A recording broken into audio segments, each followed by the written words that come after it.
Dans l'ombre des immeubles, des tentes sont installées de façon éparpillée. Des bleues, des grises, parfois recouvertes de bâches trempées par la pluie. Ces tentes ne sont pas des abris provisoires d'une nuit. C'est là que des gens vivent. C'est leur maison. À l'intérieur, la vie continue silencieusement. Quelqu'un plie une couverture fine. Quelqu'un tente d'allumer un petit réchaud. Quelqu'un d'autre reste assis, le regard fixé sur la rue, comme s'il essayait de comprendre comment il a atterri là. Ces gens portent toute leur vie dans un seul sac. Des vêtements, des papiers importants, peut-être quelques photos de famille. Tout ce qui reste d'une vie qui existait autrefois. Et dans d'autres recoins cachés, sous les ponts, le long des voies ferrées, de petits groupes se retrouvent. Ils partagent l'espace, ils partagent leurs histoires, et parfois ils partagent le même silence. Pas tous ne semblent désespérés. Certains sourient encore. Certains plaisantent même. Mais sous tout cela, il y a quelque chose de plus profond, une fatigue qui ne peut pas se cacher, une incertitude sans fin, et une peur du lendemain. C'est le vrai visage de la crise. Pas les chiffres, pas les graphiques.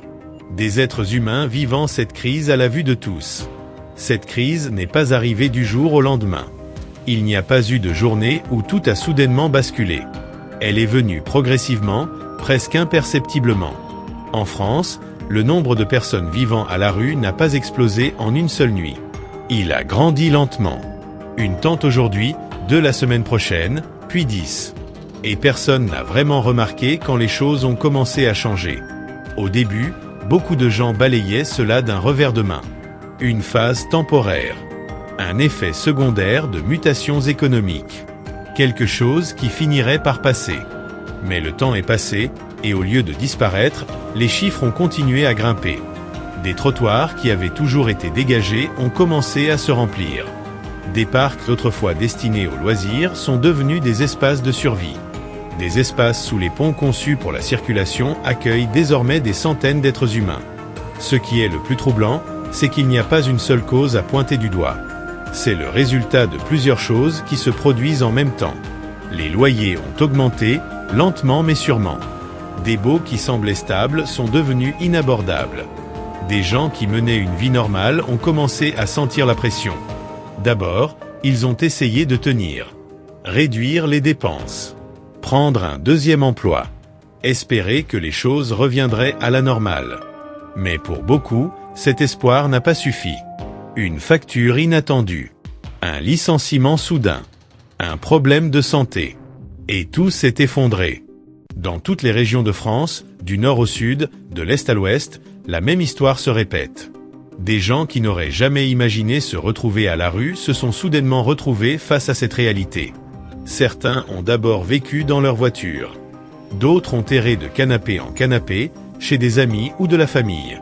Quand toutes ces options se sont épuisées, la rue est devenue le seul endroit qui restait. Je veux vous parler clairement de quelque chose. Et je veux que vous écoutiez vraiment. Quand on parle de la crise du sans-abrisme, on parle généralement de chiffres. Combien de milliers de personnes? Quelle augmentation en pourcentage?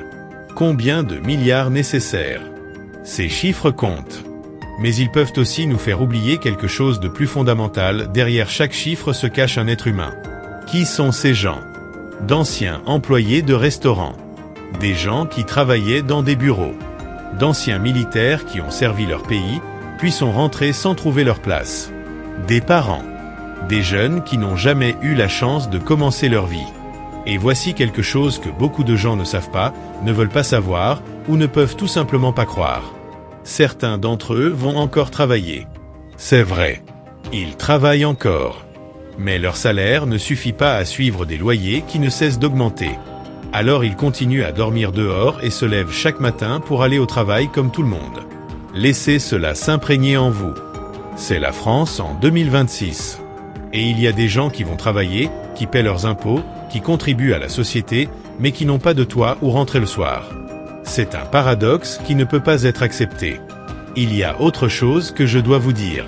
Quelque chose que les chiffres ne peuvent pas transmettre. Au milieu de toutes ces difficultés, ce qui les ronge lentement chaque jour, ce n'est pas la faim, ni le froid, ni le danger physique. C'est l'invisibilité. Les gens passent devant eux. Ils voient, mais ne voient pas vraiment. Ces personnes font partie du décor de nos villes et de nos villages. Elles existent, mais ne sont pas reconnues. Personne ne hoche la tête pour les saluer. Personne ne les regarde dans les yeux. Personne ne leur demande vraiment si elles vont bien. C'est peut-être la partie la plus difficile de la vie à la rue.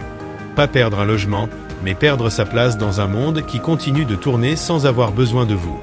Comprendre la complexité de cette crise, c'est le premier pas vers une vraie solution. Parlons-en franchement. Le logement est la base de tout. En France, trouver un logement abordable n'est plus une évidence. Quand les revenus n'augmentent pas aussi vite que le coût de la vie, l'écart entre ce qui est accessible et ce qui ne l'est plus se rétrécit.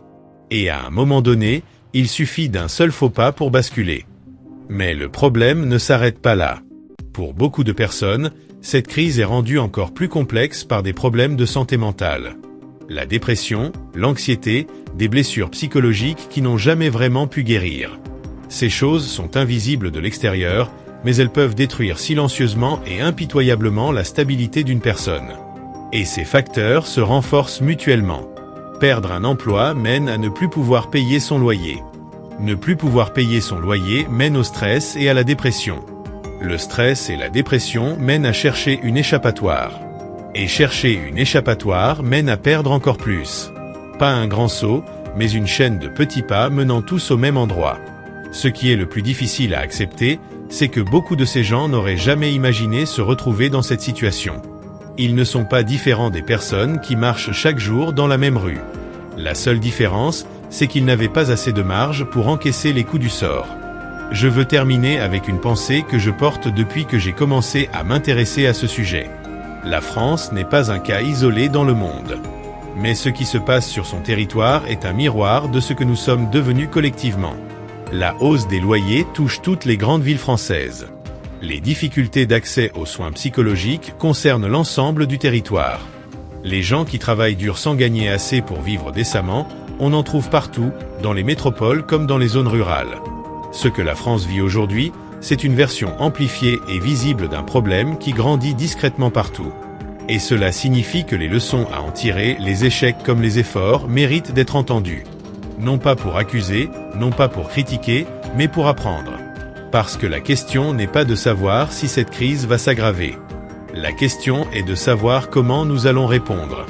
Il y a des choses qui fonctionnent, même lentement. Des associations travaillent sans relâche pour offrir un abri, de la nourriture, des soins, un soutien psychologique. Des citoyens ordinaires choisissent de regarder le problème en face plutôt que de détourner les yeux. Des conversations s'ouvrent sur la manière de construire plus de logements abordables, d'augmenter les salaires pour qu'ils suivent le coût réel de la vie, d'investir dans les systèmes de santé mentale pour que les gens ne tombent plus dans ces vides. Ces conversations sont difficiles. Elles demandent des compromis. Elles demandent une volonté politique. Et elles demandent des citoyens qui se soucient assez de la situation pour exiger un changement. C'est là que vous intervenez. Nous ne sommes pas des décideurs politiques. Mais nous sommes des gens qui peuvent choisir comment nous voyons le monde. Nous pouvons choisir de voir l'invisible. Nous pouvons choisir d'écouter des histoires difficiles à entendre. Nous pouvons choisir de poser des questions inconfortables plutôt que de prétendre que tout va bien. Et parfois, c'est suffisant. Juste la volonté de reconnaître qu'un problème est réel et qu'il vaut la peine d'être résolu. Juste la disposition à regarder dans les yeux ceux qui souffrent et à dire « Je vous vois ». Le soir tombe sur nos villes. Les lumières s'allument. Les ombres s'allongent. Le sentiment de sécurité commence à s'effacer pour certains. Ce sont des gens réels, qui vivent cette crise à la vue de tous. La vraie question n'est plus de savoir si cette crise est réelle. Elle est réelle. Elle est là. La vraie question est, quand allons-nous cesser de détourner les yeux ?